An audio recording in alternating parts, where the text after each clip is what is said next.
Hi, welcome to another episode of Cancer Tamer. I'm your host, Dr. Charley Ferrer. And I'm Debra Santulli, Barone. And today we're on our second part of our two-part series on depression and ways to deal with it and be better and healthier. And so last week we talked about the different things that you can do and how to love yourself and different exercises as well as different ideas on what to do, such as finding things online, learning a new language, being creative. And resources that are out there for people that are depressed. Exactly. Yes. And a lot of resources within your own community. And of course, if you can't remember, always 911 is a good resource if you're feeling suicidal. But if you just need someone to talk to, call 411 if you don't know where else to look. And ask them, hey, I need some assistance. And now with the COVID, they do have a lot of helplines out there. And they'll connect you with someone in your vicinity. Well, I know with you, you've been doing, Dr. Charley's been doing a crochet club online, and that has gotten people, involved and keeping busy, and you made such beautiful items. Thank you. Thank you. We've actually done almost 30 projects now. Really? Yeah. Oh. So I have my rocking chair is actually all the way full up to the top from all the projects we've done. And believe it or not, we've gotten all those projects online. Right. So That's we've actually just gone online, decided what project we wanted, and then doing it. And some people have brought books and things like that for crocheting, but we meet once a week in the evening, and we just crochet together. And it's a wonderful way of supporting each other. We do it online, by the way. And what day and what time?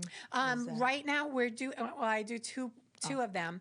One for Spanish women with Las Comadres. So if you are Latina and would like to join Las Comadres para las Americas, that's a program that actually Latin women get together and they meet and they do different things. And they also have a crochet club. And then for Cancer Tamer, we meet on Mondays at 5 o'clock online. So you can get that information on our website, www.cancertamer.org, and get more information through there. But we do different little projects. So ways to help yourself, and again, different ways to help yourself, love yourself, and respect yourself is learn something new. Right. And it can be anything. I mean, Debra, you learned the ukulele. Yeah, who would have thought?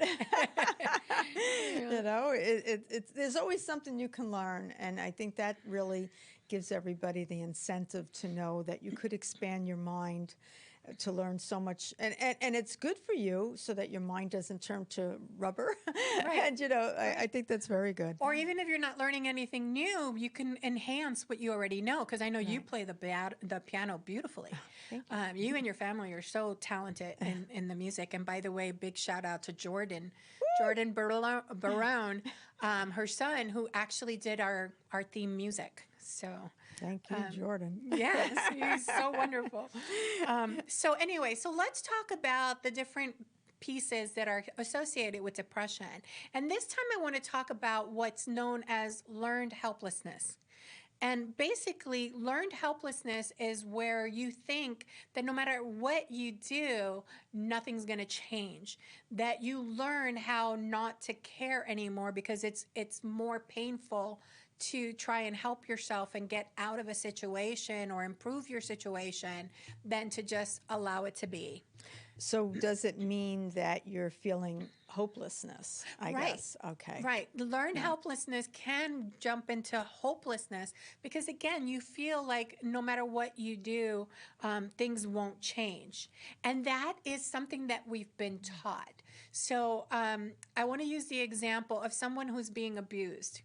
That person may have tried to get help, may have called the cops, may have, talked to neighbors and stuff like that, but nobody did anything to intervene, or they didn't know any way of getting away.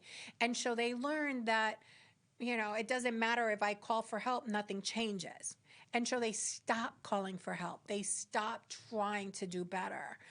Somebody that lives in a really rough neighborhood may get where they feel helpless. And so they learn to be helpless because the gangs are here in the corner and you have to pass them every day. And, so you learn that feeling of being helpless. And so we need to learn how to unlearn that.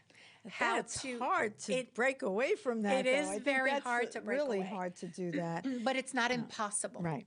It's not impossible. And sometimes you need to bring in a professional to help you.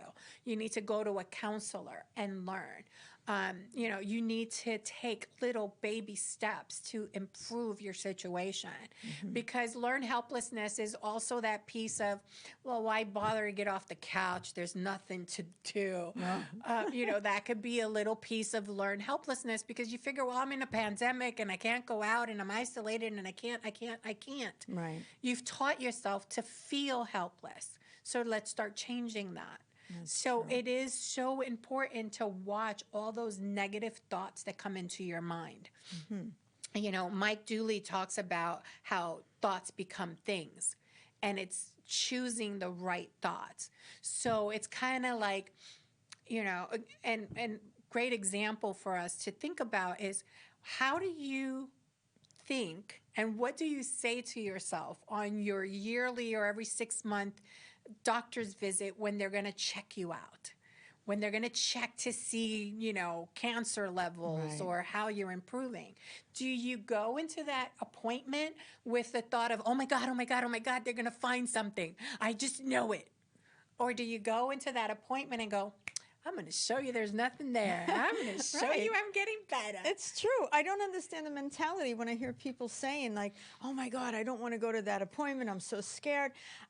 I guess I'm not scared, because I look at it like, hey, whatever's going to happen at this point, what am I going to do? I mean, after I got my second diagnosis of cancer, it was like, why do I even bother trying to be in control of it all? Like, what will be, will be. And it's fine. I'm still alive. And so it's hard for me to understand that mentality. I go in, I guess, like as kind of like la-di-da, I'm going for my checkup, and it works out. Yeah, and it doesn't mean that you have to, think everything will be wonderful. Things could get better. Right. It might be a little bit better.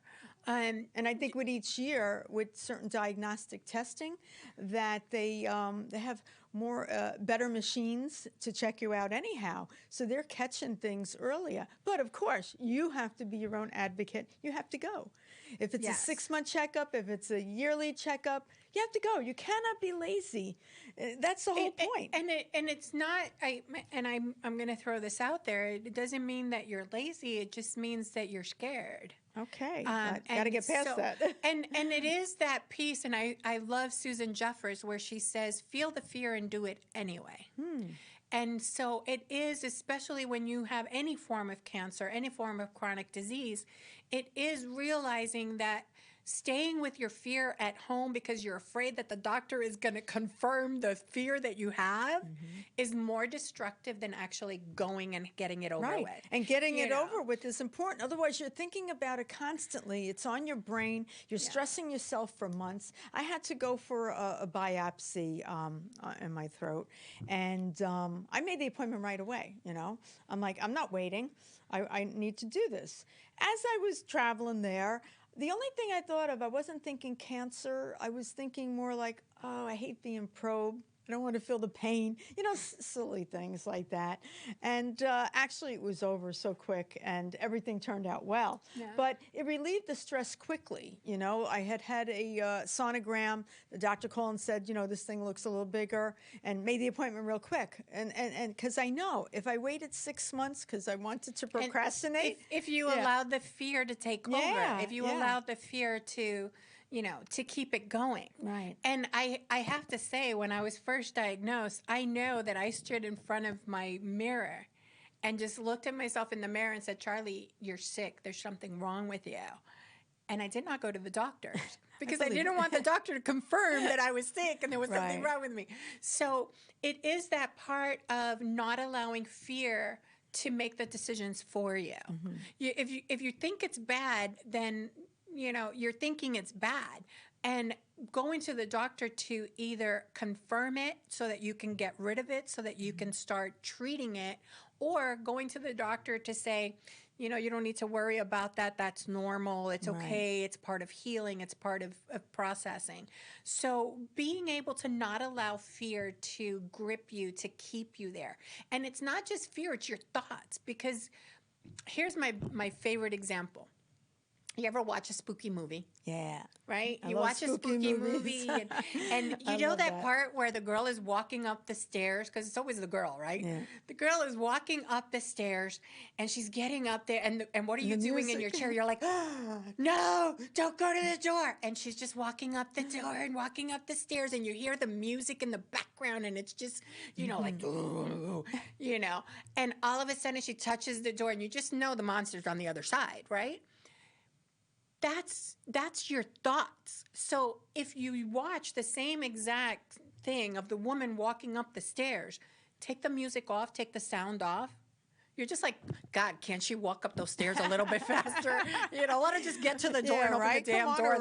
Let's see what's behind the door. That's true. It's the music. And so just like in the horror movie, the music is what gets you and starts going, in your mind, in your thoughts. Oh, it's your own music. That's the music. Yeah, that's your own music. That So makes stop sense. the I like music. that. Turn the music off and go and do what you need to do. Right. Because a lot of people were used to freaking out about stuff. And I've learned in therapy after my cancer that I was catastrophizing everything, like looking 5 years down the road, what's going to happen? And you can't. First of all, I've learned now you can't control things like that, number one. But number two, it doesn't serve a purpose. That you need to just stay in the moment and get through with that, as they say, one day at a time. One day at a time, one minute at a time. Yeah, it really is. One fear at a time. And, when you have cancer or any kind of chronic disease, you're so filled with fear. And every decision that you make, especially right up front, is based on fear. And that's why one of the things that, that Cancer Tamer and Debra and I always advocate is get that second opinion. Get that second, get somebody else to talk to you about this, get 2 and 3 and 4 and 5 opinions, because if you're acting out of fear, you that can't may make not decisions. be the right decision. Yeah, that's the whole thing. How can you possibly make a decision from one report or one doctor telling you? How do you make an educated decision that doesn't even make sense? Yeah. And I'm very big believer on making sure that it's confirmed. One of the tests that I did a yearly MRI. Oh, an MRI. And so in one hospital appointment here on the island, they said that I had a mass in my left side, and so when I went to get the biopsy and everything else, I went to a different hospital. And I have to tell you, they were poking and poking and poking, trying to get a biopsy. And the lady's like, it's not there. It's not there. We can't find it anywhere. What did they say? Was it? And they're looking at the report from the other facility, and they found that there was nothing there. So always get that second opinion. Always get a different checkup. And don't allow your fear to govern what you do. It's so important. There's that old saying, a coward dies 1,000 deaths. Not that you're a coward, but, put it in there. Fear makes you die 1,000 times. Right. And it really is an illusion. So know that. Well, I think even if you have one day of fear, like give yourself a day to if you want to be afraid for a whole out. day, freak out. What the heck? It's like I give myself one day to feel sorry for myself, That was like that piece that you did in our in a play? In our documentary, where Debra so eloquently in our documentary Messages of Hope, she talks about if you've just been diagnosed, give yourself a day or two to do it, but then get off your ass and start doing something and survive. So she did it more eloquently than that, but the whole point is don't let fear dictate how you live your life, because it's it's not something that you want. It's not something that you would normally do. So address it. Some of the books that I love about this topic, Mike Dooley does some wonderful work on Thoughts Become Things, and other inspirational individuals out there. Find the ones that talk to you. I know I've loved The Secret by Rhonda Burns. Yeah, that's good. I have to say that book just wonderful, wonderful, wonderful. There's also Jonathan Livingston Seagull by Richard Bach. And I have to say, Richard Bach is such an amazing writer. I hate to say, new agey stuff, but this man just puts things into perspective. And so it's wonderful. And I love listening to Jonathan Livingston Seagull on Audibles, because there's music in the background and you have the different sounds of the birds and the people talking. And it's just a wonderful discussion on how this little bird was different than the other little birds. Oh, okay. And so it's just very inspirational. I just started to read a book by Amy Morin, and it's 13 things that mentally strong people don't do. And basically, they talked about feeling sorry for yourself, always saying yes to people because you're a pleaser, a people pleaser. Mentally strong people do not have to do that because they don't have to fear, is someone going to like me or whatever. So that's something to look into. And it's also the fact that mentally strong people aren't born. They're made. So you become mentally strong as you work on it, as you progress through life, as you allow yourself to learn. So it's not like you wake up tomorrow and you're going to be mentally strong. You are mentally strong as time goes on because you're learning and you're growing. So that's where your strength goes. I wanted to talk about feelings of obligation, and do you really need to do it? There's so many times we feel obligated to do something. We talked before about just saying no. Right. But understanding that sometimes we feel obligated to do things for others that we really don't need to do. And that includes a lot of things that we do for our family, things that we do for our kids, especially our loved ones, and being very codependent on that. So explain codependent to the audience. So codependent is where you can create a situation where other people need you in order to feel stronger, need you in order to do things for them. So a mother with a child, you want them to clean their room, but you're going to do it for them.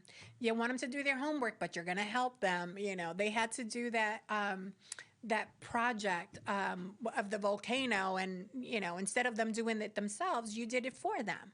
So they learn to depend on you, and so then instead of them taking the initiative, they just let it go because they know you're going to do it.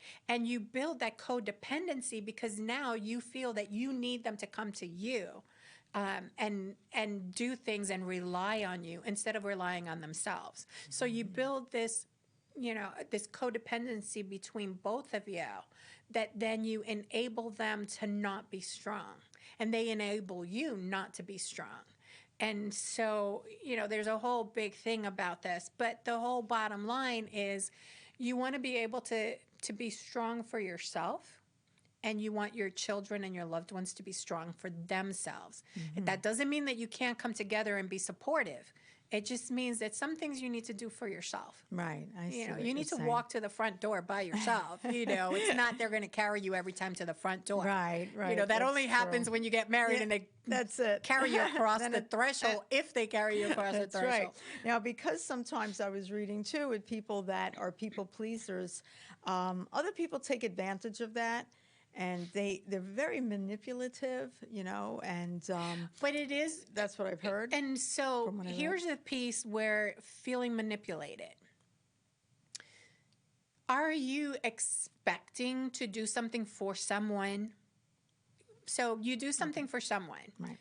So do you expect them to be gracious? Do you expect them to say thank you? Do you expect them to return the favor? Do you expect reciprocity in some way?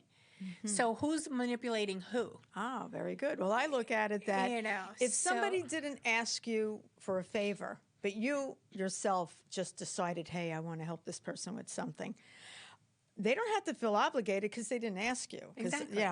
It's if somebody asked you and then you did it, well, they should say thank you. But the ones that you've just done and nobody asked you to do it, you're not going to sometimes get a thank you, or they're not going to appreciate it. But it is that piece of expectation. Yeah. So do you do something for someone expecting something in return, regardless of what that something is, or do you do it because? Do you do it just because? Right. That's like, if I can use us as an example. Okay, you could. I gave you a gift this morning. Right. I don't expect you to do anything in return. What did I call the gift? Right. You just said it was... just because. Oh, just because gift. That's right. Just because gift. At first I was a little uncomfortable with crying because your first thought is, oh, gee, I didn't think to get her anything. But then when you said it's a just because gift, I'm like, oh, I like that. Okay, I can accept that, and I can deal with that, which I thought was so sweet. It was really nice. And it's a just because I love you. Because it makes me feel very special. It's just because. And there isn't any expectation to have another gift, for you to give me something, for you to pay for it, for you to, to be nicer to me. There's no expectation. The expectation was that I hope you like it. Right. I hope she likes it. And you felt good doing it too. And for me, it felt good for me to be able to give the gift. I appreciate it. And so for me, the giving was all I needed. Just see that smile on your face, like, oh, and you always say, well, I didn't get, no, you don't have to get me anything. This is just because. Well, she's very creative. I got to admit, she'll think of things that I wouldn't even think about, like what to give someone. You put a lot of thought into your gifts. I think that's so sweet. Thank you. But it is that piece of you do something without an expectation of reciprocity. Right. Too many people do things because they figure they're going to get something in return. And when they don't get that something in return, they get upset. Right. And so that's a great lead-in into the expectation piece. What are you expecting, and who are you expecting it from? Do you expect the other person to give you something in return? Do you expect them to be nicer to you? Do you expect them to when it's your birthday, they give you something? There shouldn't be an expectation when you're doing something nice for somebody, or, be careful with your expectations. Okay, yeah, because otherwise you could be disappointed, and then you're going to be depressed because you're disappointed. Right, and that's a wonderful thing that you bring up, because it is that piece of what's the expectation and is it realistic? So when we do things for people, or when we're interacting, we don't even have to do anything, but when we're interacting with individuals, what's our expectation? Do we expect them to behave a certain way, do a certain thing? Valentine's is coming up. What is your expectation of your partner or your friends or your loved one or your children? I don't want to cook. That's all I know. Yes. That's the only expectation. But there is an expectation in Valentine's, and using Valentine's as an example. Oh, yeah, there's an expectation of, well, you got to get me flowers, and you got to get me chocolates, and you got to get me a card. Don't forget the card. Otherwise, anything else you get me doesn't matter. What's the expectation? Is the expectation that, wow, I would love to be together with you, and that's enough for me? Or do you have all these other must-haves? And if you have the must-haves, like the chocolate and the candles and the and the dinner, and it should have been steak instead of fish, does the person that you're expecting it from know your expectations? Because if they don't know your expectations, then how can they have failed? Right. And you have no right to be mad at them either, really, when you think about it. No. Which makes sense. My only I cook all the time, so I'd like a day off. That's about it. But that's where you and they know that. And they know that. Yeah, but communication is key. Because that's where you turn around and you say, look, it's Valentine's Day. I would love flowers. And by the way, I would like peonies because Right. I love peonies. You get me roses, it pisses me off.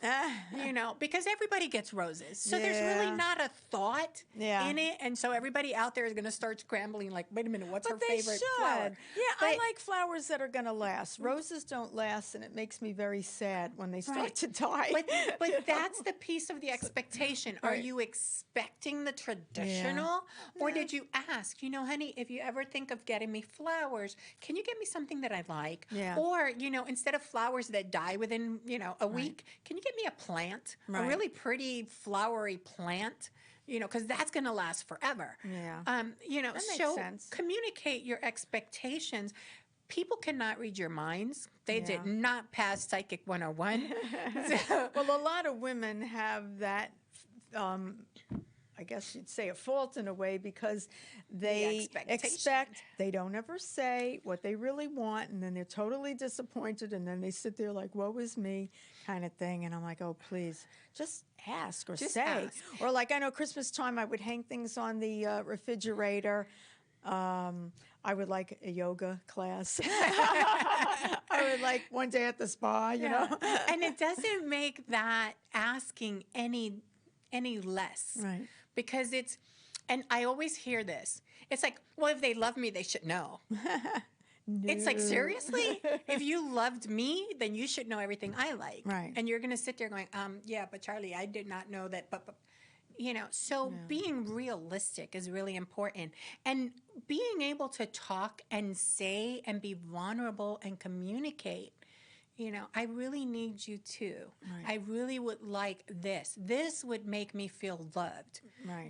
I love this one couple that I was doing therapy with, and the woman asked her husband. They've been married for 50 plus years. 50 plus years they've been together. So you figure they know everything about each other, right? And so the one question that I said was, "How do you know she loves you?" And the woman's like, "Well, of course he knows I love him. I'm living with him." And he goes, "Well, one day she came up behind me and gave me a little massage on my shoulders. And I knew she loved me because my neck really hurt." Oh, that's nice. And it was that piece beautiful. of, she didn't even know that was something, a way of showing love and expectation. And so being realistic, talking, communicating, saying, what do you need? What would make you happy? And realizing that nobody can make you happy but you. True. Because you can get everything you wanted and still not Right. be If happy. you're going to depend 100% on someone to make you happy, you're going to be disappointed. Yeah. Sorry. That's where it's at. Because it is you who makes yourself happy and Right. you who decides that you're happy. And so going back to that piece of your thoughts become things. If you think you're happy, you're happy. If you think you're sad, you're sad. If you think you're scared, you're scared. Remember? Turn the music off. And so it's really important to watch what you think. Be very conscious of what you think, what you say, what you share, because that's what's going to get you to your next spot in life. And that's how you're going to live your days. And every day you can start new. Yes. Every hour you could start new. Because every day you might need something different in your life, too. Exactly. that's and very every day is a important. new day. Yeah. And communication is the key. Have the courage to speak up. Yes. And be vulnerable, because sometimes it is about vulnerability. So believe it or not, we're at the end of our show again. These are such wonderful discussions. So please feel free to do things for yourself, love yourself, be loving to yourself, and respect yourself and honor yourself. And we love you.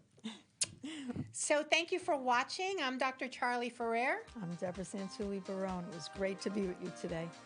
Have a great day.